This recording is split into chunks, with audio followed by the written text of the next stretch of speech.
आज है 4 अक्टूबर 2025, दिन है शनिवार। आइए देखते हैं मध्य प्रदेश की 10 बड़ी खबरें। मध्य प्रदेश में पहली बार सोयाबीन में पीला मौजक पर राहत। आपको बता दें, मुख्यमंत्री डॉक्टर मोहन यादव ने शुक्रवार को कहा कि प्रदेश में सोयाबीन फसल में पीला मौजक रोग लगने पर पहली बार सरकार राहत राशि दे रही है। उन्होंने किसानों को आश्वस्त किया कि सरकार के पास धन की कोई कमी नहीं है। किसान अपनी सोयाबीन फसल बेचने के लिए पंजीयन कराएं, सभी को भावांतर की राशि भी जल्दी मिलेगी। सीएम यादव ने कहा कि भावांतर में अगर 1000 रुपये देना पड़ा तो वह भी सरकार देगी। इससे पहले मुख्यमंत्री ने सिंगल क्लिक से अतिवृष्टि और बाढ़ प्रभावित किसानों के खातों में 653 करोड़ 34 लाख रुपए की राहत राशि जमा कराई है। इस दौरान उन्होंने किसानों से संवाद भी किया। सीएम यादव ने कहा कि किसानों की समस्याओं को सरकार हमेशा प्राथमिकता देती है। उन्होंने किसानों को राष्ट्र की रीढ़ बताते हुए कहा कि जैसे सीमाओं पर जवान देश की रक्षा करते हैं, वैसे ही खेतों में किसान देशवासियों के लिए अनवरत मेहनत करते हैं। सरकारी आंकड़ों के अनुसार 13 जिलों की 52 तहसीलों में 8,84,772 किसान अतिवृष्टि और बाढ़ से प्रभावित हुए हैं। राहत राशि जिन जिलों के किसानों को दी गई है उनमें मंदसौर, विदिशा, सिवनी, बड़वानी, नीमच, रतलाम, दमोह, बुरहानपुर, मंडला, उज्जैन, खंडवा और शहडोल शामिल है। जबलपुर में हुई बारिश, 17 और जिलों में गिरेगा पानी। आपको बता दें, जबलपुर में शुक्रवार दोपहर को बारिश हुई। आज मध्य प्रदेश के कुल 17 जिलों में भारी या अति भारी बारिश का अलर्ट है। मौसम विभाग ने 4 जिले रीवा, महूगंज, सीधी और सिंगरौली में अगले 24 घंटे के दौरान 8 इंच तक बारिश होने का अनुमान जताया। स्ट्रॉन्ग सिस्टम की एक्टिविटी 4 अक्टूबर को भी बनी रहेगी। मौसम वैज्ञानिक ने बताया कि देश के पूर्वी और पश्चिमी हिस्से में डिप्रेशन और डीप डिप्रेशन एक्टिव है, वहीं 2 साइक्लोनिक सर्कुलेशन एक्टिव हैं। इनमें से एक साइक्लोनिक सर्कुलेशन सिस्टम एमपी के पूर्वी हिस्से के ऊपर एक्टिव है, जिसका असर शुक्रवार से देखने को मिलेगा। अगले 48 घंटे तक भारी बारिश का अलर्ट है।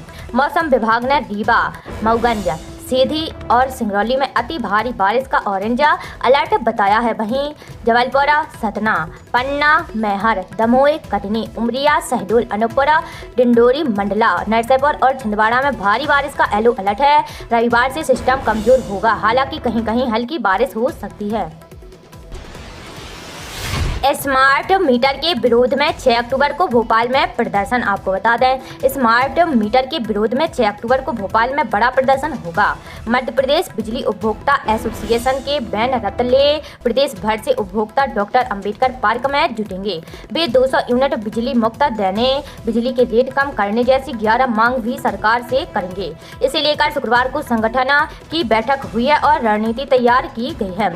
एसोसिएशन की प्रदेश संयोजक रचना अग्रवाल और लोकेश शर्मा ने बताया, मध्य प्रदेश सहित देश भर में बिजली उपभोक्ताओं द्वारा बिजली के प्रीपेड स्मार्ट मीटर का विरोध किया जा रहा है। ये विरोध कोई औपचारिकता या कोई निहित स्वार्थ पर आधारित राजनीतिक विरोध नहीं है, बल्कि हमारी दैनिक आय और जीवन मरण के प्रश्न से जुड़ा है।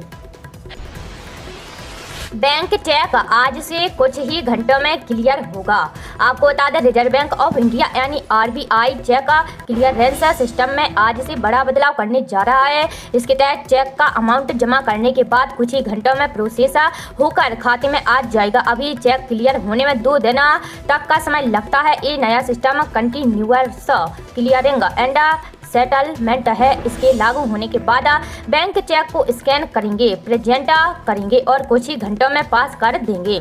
ये सारा काम बैंक के कामकाजी घंटों में हो जाएगा। बैंकों ने आज से ही इसका ट्रायल शुरू कर दिया है।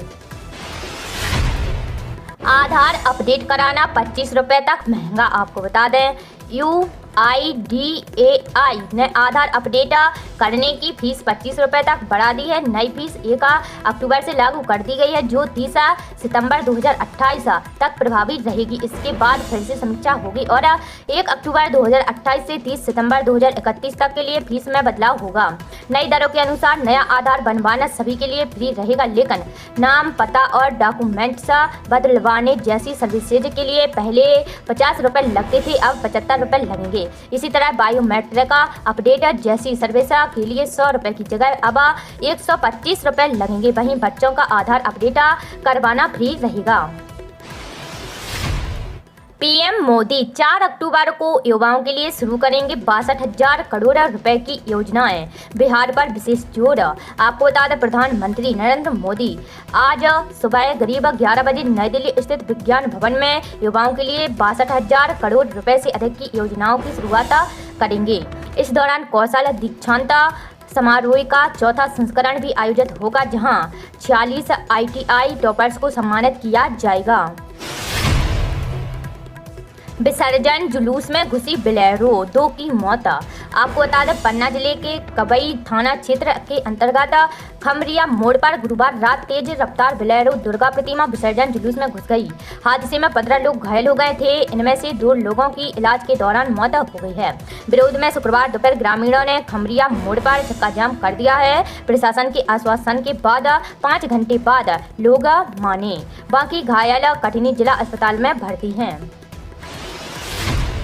24 अक्टूबर से पहले सोयाबीन बेचा तो किसानों को नहीं मिलेगा भावांतर योजना का लाभ। आपको बता दें, मध्य प्रदेश सरकार ने सोयाबीन की खरीदी के लिए 8 साल बाद फिर से भावांतर भुगतान योजना को मंजूरी दी है। योजना के तहत ई उपार्जन पोर्टल पर 3 अक्टूबर से रजिस्ट्रेशन शुरू होंगे, जो 17 अक्टूबर तक चलेंगे। सोयाबीन की खरीदी 24 अक्टूबर से शुरू होगी, जो 15 जनवरी तक चलेगी। कृषि मंडियों में इस अवधि में सोयाबीन बेचने वाले किसानों को ही भावांतर योजना का लाभ मिलेगा।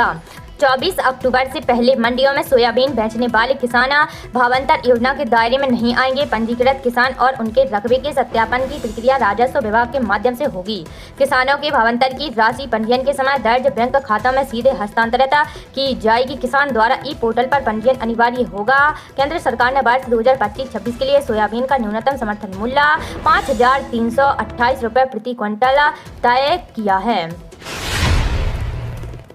1 करोड़ 26 लाख लाडली बहनों के लिए बड़ी खबर है। आपको बता दें, 1 करोड़ 26 लाख लाडली बहनों के लिए बड़ी खबर है। अक्टूबर का महीना लग गया है और जल्दी योजना की 29वीं किस्त जारी होने वाली है। इसके तहत प्रत्येक लाडली बहना के खाते में 1250 रुपये भेजे जाएंगे। आमतौर पर योजना की किस्त हर महीने की 10 से 15 तारीख के बीच जारी की जाती है। ऐसे में संभावना है कि धनतेरस से पहले कभी भी बहनों के खाते में पैसे भेजे जा सकते हैं। इसके साथ ही भाई दूज से योजना की राशि में 250 रुपये प्रति वृद्धि की जाएगी, जिसके बाद बहनों को हर माह 1500 रुपये प्रति माह मिलना शुरू हो जाएगा। बता दें कि मोदी सरकार ने 12 सितंबर को 1 करोड़ 26 लाख लाडली बहनों के खातों में 28वीं किस्त के लिए 1,541 करोड़ और 31 लाख से अधिक बहनों को LPG सिलेंडर रिफिलिंग के लिए 48 करोड़ जारी कर दिए गए थे। योजना की शुरुआत के बाद से अब तक 41,000 करोड़ की राशि लाडली बहनों को दी जा चुकी है। मुख्यमंत्री डॉक्टर मोहन यादव ने ऐलान किया है कि प्रदेश की लाडली बहनों के लिए हमारे खजाने में धन की कोई कमी नहीं है। दीपावली की भाई दूज से लाडली बहनों को 1500 रुपये प्रति माह देंगे और हमारा संकल्प है कि धीरे धीरे यह राशि बढ़ाकर 3,000 रुपये प्रति माह कर देंगे। अगले 3 साल में 2028 तक 3,000 रुपये बहनों के खाते में भेजने का लक्ष्य है। उम्मीद है कि नवंबर में मिलने वाली किस्त में 250 रुपये इजाफा कर 1500 रुपये दिए जा सकते हैं, क्योंकि 20 और 21 अक्टूबर को दीपावली है और 23 अक्टूबर को भाई दूज है। ऐसे में अक्टूबर की बजाय नवंबर की किस्त में बढ़ी हुई राशि का लाभ मिल सकता है। कमिश्नर कलेक्टर कॉन्फ्रेंस 7 और 8 अक्टूबर को होगी। आपको बता दें, मुख्यमंत्री डॉक्टर मोहन यादव की अध्यक्षता में 7 एवं 8 अक्टूबर 2025 को Kushabhau Thackeray international convention centre Bhopal में होने वाली कमिश्नर कलेक्टर कॉन्फ्रेंस से संबंधित दिशा निर्देश जारी किए गए हैं। विषय संयोजक को प्रस्तुति के लिए अधिकतम 20 मिनट मिलेंगे और प्रत्येक क्षेत्र में राज्य सरकार की प्राथमिकताएं बताई जाएंगी।